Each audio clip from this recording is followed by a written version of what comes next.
سارے لوگ تعظیم کو کھڑے ہو گئے. خیر یہ دونوں بیٹھے رہے. آنے کے بعد جب وہ تخت پہ بیٹھ گیا, بلند تخت پہ, اس نے یوں کر کے نگاہ ڈالی.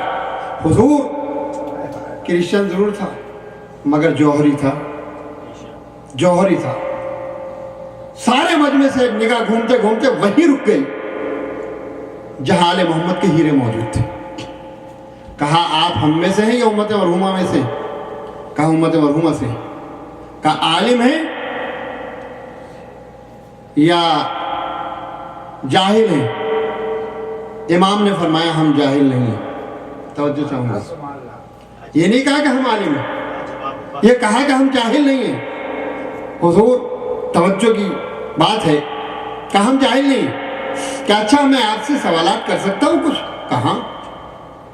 کہا آپ یہ بتائیں گے کہ وہ کون دو شخص ہیں کہ جو ایک ساتھ پیدا ہوئے, ایک ساتھ مرے, لیکن جب مرے تو ایک کی عمر 150 سال کی تھی اور ایک کی عمر 50 سال کی تھی. کہا وہ عزیر اور عزیز ہیں. عزیر اور عزیز جڑواں بھائی تھے, ایک ساتھ پیدا ہوئے, اور جب 30 سال کی عمر گزر گئی تو عزیر کو اللہ نے, انہوں نے سوالات کیے, موت طاری کر دی. 100 سال تک مرے رہے, یہاں تک کہ عزیز کی عمر 130 سال ہوئی. پھر عزیر کو زندہ کیا اللہ نے, اور جب زندہ ہوئے عزیر تو پھر دونوں بھائی 20 سال اور زندہ رہے, اور دونوں بھائی ایک دن مرے. تو اس لحاظ سے عزیر نے پائی 50 سال کی عمر اور عزیز نے پائی 150 سال کی عمر. اس نے کہا ارے ماشاءاللہ.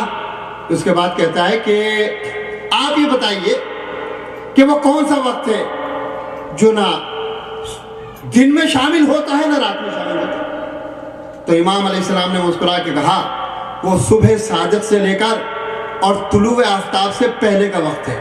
نہ یہ رات میں شامل ہے نہ یہ صبح میں شامل ہے, بلکہ جنت کے اوقات میں سے ایک وقت ہے. اس وقت رات بھر کے بے چین رہنے والے کو نیند آ جاتی ہے, درد کے مارے کو سکون مل جاتا ہے, اس لیے کہ جنت کے اوقات میں سے ایک وقت ہے. پھڑک گیا اور پھڑک کے کہنے لگا آپ نے تو کہا تھا ہم عالم نہیں ہیں. کہا تو نے سنا نہیں غور سے, ہم نے کہا تھا ہم جاہل نہیں ہیں. حضور توجہ چاہوں گا, امام آپ نے ڈائریکٹ کیوں نہیں کہتے ہم عالم نہیں ہیں؟ امام نے کہا اگر لفظ عالم فقط کہتا تو علم کے ساتھ جہل بھی شامل ہوتا ہے. مثال کے طور پہ کیوں؟ مثلا ایک آدمی ہے جو کیمسٹری میں عالم ہے مگر ہسٹری میں جاہل ہے. ایک آدمی ہے جو حساب میں PhD کیے ہوئے ہے لیکن دوسری چیزوں میں بالکل نہیں ہے. ایک آدمی ہے جو قرآن میں ماسٹر ہے لیکن اسے ہسٹری میں خبر بھی نہیں ہے.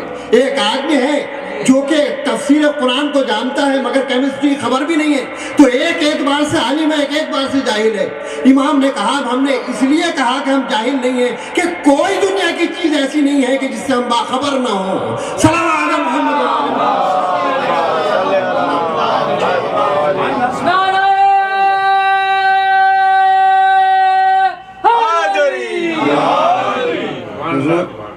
سوچ کر بہت کچھ آیا تھا, وقت کم ہے, لہٰذا آئندہ کے لیے میں اپنا اسٹور باقی رکھتا ہوں. اور چونکہ 2 اماموں کی ولادت ہے تو لہٰذا امام علی نقی علیہ السلام کے سلسلے میں بھی عزیزان گرامی امام کا لقب ہے نقی اور ہادی. میں نے ابھی عرض کیا ہر امام ہادی ہر امام نقی, لیکن اس انداز سے امام نے زندگی گزاری کہ آپ کا نام ہی ہادی پڑ گیا, آپ کا نام ہی نقی پڑ گیا. اور ایک کمال ہے, دیکھیے اہل بیت کی ائمہ طاہرین کی پوری تاریخ اٹھا کے آپ دیکھ لیں تو آپ کو فاقے تو نظر آئیں گے, آپ کو مصیبتیں تو نظر آئیں گی, آپ کو تنگ دست و مالی اعتبار سے نظر آئیں گے, لیکن آپ پوری ہسٹری میں اٹھا کے دیکھ لیجئے کہ کبھی کسی سائل کو, چاہے وہ علم کا سائل ہو چاہے وہ مال کا سائل ہو, خالی ہاتھ واپس نہیں کیا. اگر مال مانگنے آیا ہے تو مال دیا ہے, اور اگر علم مانگنے آیا ہے تو علم دیا ہے. جو بھی جیسے آیا ہے اس کو امام نے دیا ہے, اس لیے کہ کوئی در سے واپس نہیں گیا. اور یہی شناخت ہے علی و اولاد علی کی, ائمہ طاہرین کی یہی شناخت ہے کہ انہوں نے اپنے در سے کسی کو واپس نہیں کیا. اور ایک خصوصیت یہ ہے کہ وہ کبھی چل کر حکومت کے یہاں نہیں گئے ہیں بلکہ حکومت چل کے ان کے یہاں آئی ہے. صلوات محمد و آل محمد.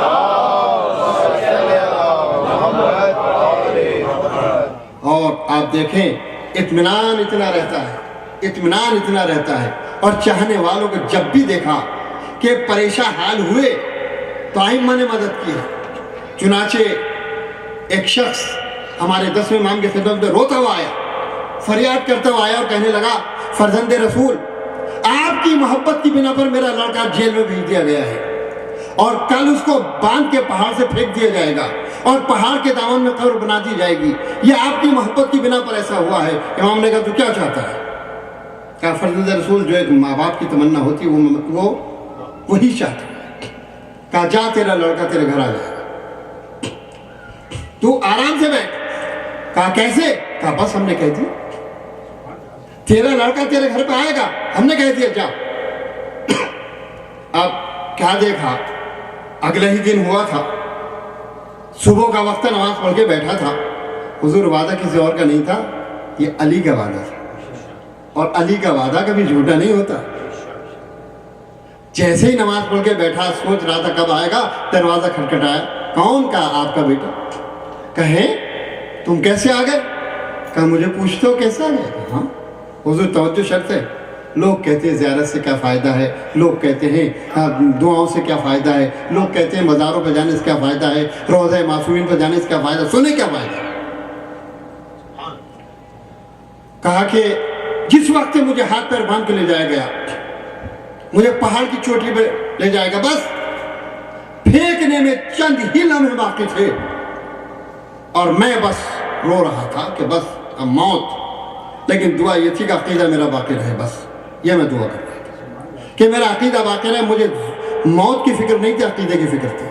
دیکھیں یہ ہے بیٹا جس کا ایمان اس مرحلے میں ہے کہ موت سامنے ہے مگر عقیدے کی فکر ہے, موت کی فکر نہیں ہے. ادھر اس نے دیکھا کہ میں نے کیا دیکھا کہ 10 نورانی شخصیت ایک نور کا حالے سے ظاہر ہوئی, اور انہوں نے جو معین تھا جلاد مجھے نیچے پھینکنے کے لیے جس نے مجھے باندھ رکھا تھا, اسی کو اٹھا کے نیچے پھینک دیا. کہا کہ یہ میرے چاہنے والا کا وقت ابھی نہیں ہے, یہ تیرا وقت ہے. اور اس کے بعد ان 10 شخصیتوں نے کہا کہ اگر تو زندہ رہے گا تو کیا کرے گا, روضہ رسول پہ جائے گا. کہا اس سے بڑی تمنا اور کیا ہوگی.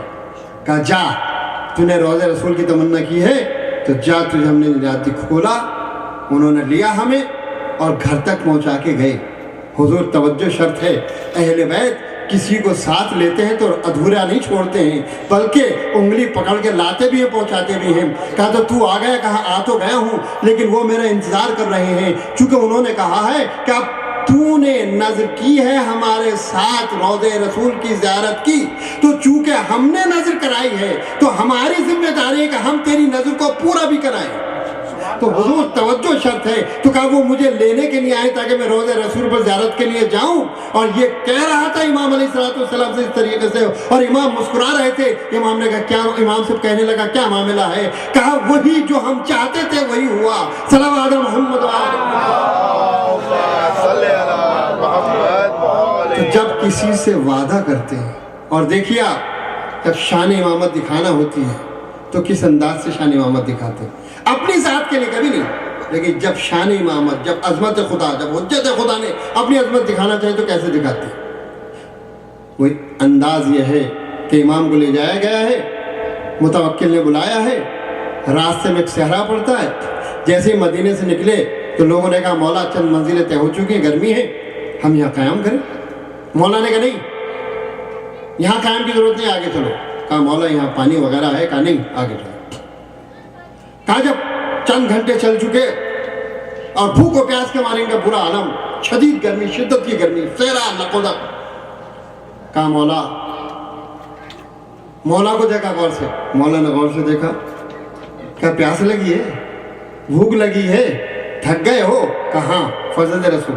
کہا تو پھر کیا سوچتے ہو, اتر جاؤ, قیام کرو, کھاؤ پیو, پانی پیو. یہ کہتا ہے